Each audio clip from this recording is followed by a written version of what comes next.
Hi, everyone. Um, this is a bit of an impromptu video. I actually thought that this morning I was going to be able to record a video of my tea injection, my weekly tea injection. However, the anxiety surrounding that did not allow that to happen. But instead, since we are in August and many schools around the country and some around the globe are kicking off their fall semester, I thought that I would do a quick video on what it's like to transition in the middle of a PhD program.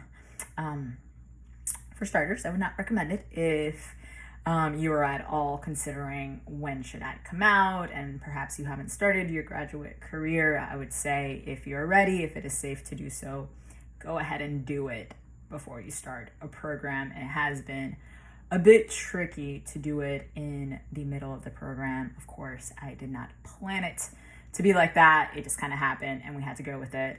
So I'm just going to share a few quick things of what that experience has been like. It has taught me so much. I think one of the most valuable lessons that I've taken out of it is better listening skills. And what I mean by that is that I become significantly more attuned to the language that both other people use and the language that I use.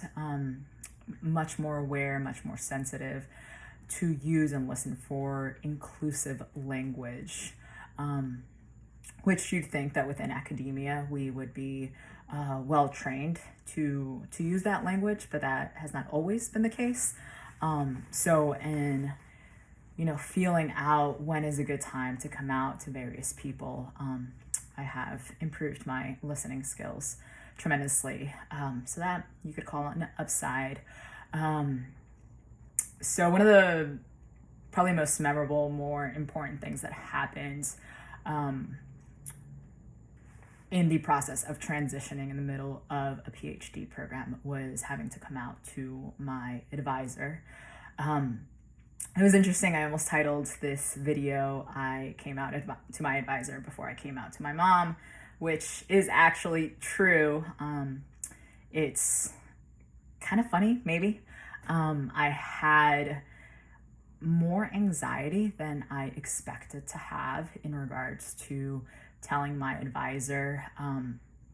This is a very intelligent, very aware, well-informed, socially aware human being that I just respect very, very much. And I also view this person in high regard, for lack of a better word. And there was some hesitation of ruining or somehow damaging our working relationship. And I honestly did not expect to have those feelings and those anxieties that a little bit paralleled what I would feel if I was thinking about coming out to my mom.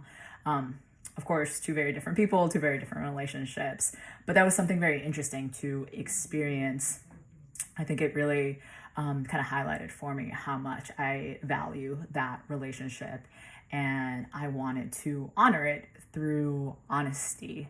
And it, maybe I could have gone a little bit longer without informing my advisor, but the misgendering and the dead naming, just because of how often we communicate with one another, was really beginning to feel like a challenge. So I did eventually have a conversation with this person, and they took it very, very well. We haven't necessarily talked about it much since, and that's okay, because through other ways I have felt seen, I have felt respected, I have felt valued, and our working relationship has progressed in step. And that is monumental. I can't put into words how important and how grateful and also how fortunate I am to be able to continue that relationship with my advisor, because I know that that is not the case for everybody.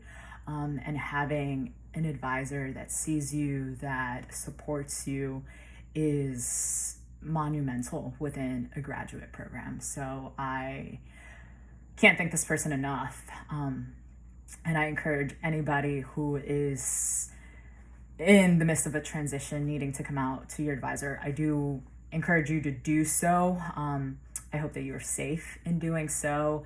And if at any point you do not feel respected or seen by your advisor, as difficult as it is, I would encourage you to find somebody that supports you, because it would just be really, really near impossible to get through a program without that level of support. So after coming out to my advisor, it was kind of funny because coming out to people after that seemed significantly easier. There was less of a concern of, well, what happens if this relationship is affected after I come out to this person? But something else arose in me, and that was a question of, well, my relationship with you is not as significant, so maybe why am I going to put myself in this vulnerable position when you are, a work associate, more or less? And that is a tricky place to be in, to be honest, because you are, or at least I found myself prolonging coming out to people just because I wasn't as close to them, people in organizations, on other teams, in other extracurricular groups. But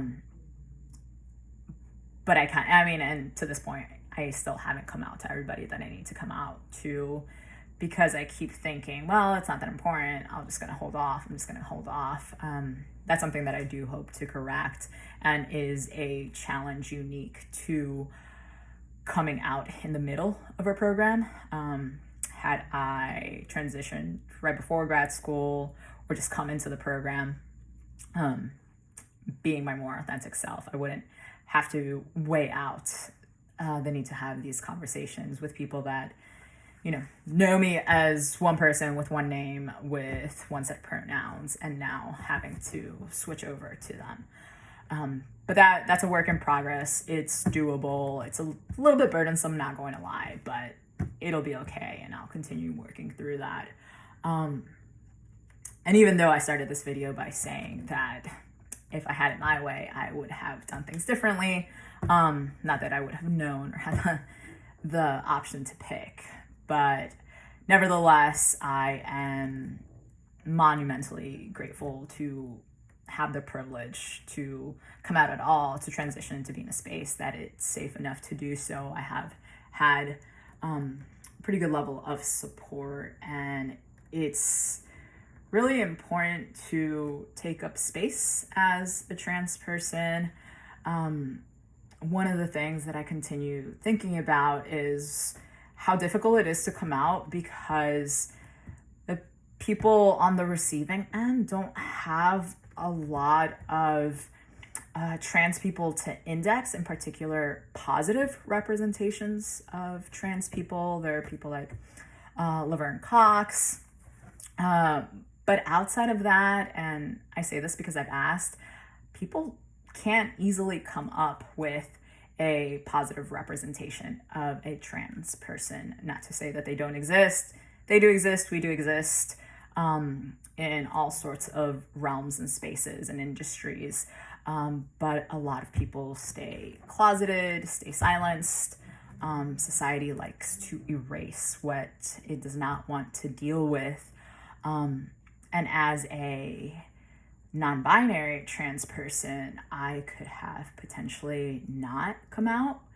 I will be honest and say that I consider that for a very long time, and I considered it seriously, because I did not want to overcomplicate things. I didn't want to make things more difficult than they needed to be on myself. But I realized that in making that decision, I would have really been allowing other people to stay comfortable and not challenge them. And that's not really the right thing to do. People need to be pushed a little bit more. And more importantly, people need to see that trans people are around. And that's what I'm showing up for. I am not only coming out for myself, but really, and more importantly, for other trans people, in particular, younger trans people, so that they know that there are trans people in academia, there are trans people in professional spaces doing good work. It is heartbreaking to think that the majority of trans representation in mainstream media are about trans deaths, trans murders, trans suicides. That is true, and there does need to be coverage on that. But I hope that we can move forward in a way that there is more positive representation of trans people, so that when I do come out to somebody, they can be like, oh yeah, so-and-so is also trans in this space. And they just have something positive to index. So I'm going to cut this video here. To anybody that is in academia and is trans, take up space as much as you can, as much as you feel comfortable doing so, as much as it is safe for you to do so. Take up space. You deserve to be where you are. You deserve to be seen. And I hope that you find it within you to be courageous and come out and show people who you are, be your authentic self. So for anybody starting school, good luck, stay safe. I had to go to campus myself today, and it was kind of disheartening to not see a lot of masks. So please stay safe. Have a great year.